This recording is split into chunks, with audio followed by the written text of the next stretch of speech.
Napigwa draft sasa. Alan Okello anaweka pasi sasa kule. Mudathir Yahya, basi ni free kick.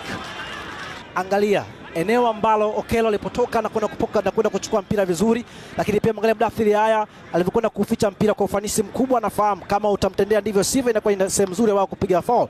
Kwa hivyo ni kitu ambacho amekijenga na wanakipata. Nani anapiga? Tazama hii. Alan Okello!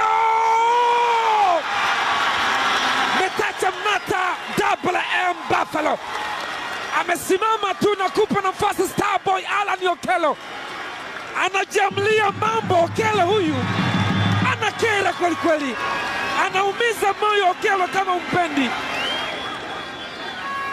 Kama yupo kwako utaona nafurahisha, kama yupo kwa mpinzani wako utaona achekeshi, kama ambavyo amchekeshi hapa Metacha Mata.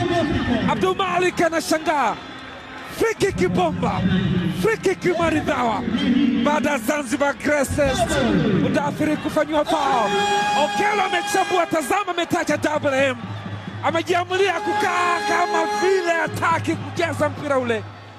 Angeweza pengine kuvunja nyonga, labda ndio alihisi hivyo, kasimama tu kuona mpira unaingia. Alan Okello, miwani kaitoa wapi? Miwani kaitoa wapi? Zuzwa, touch nzuri. Zengeli anamwekea sasa Dube katika nafasi, cheza vizuri.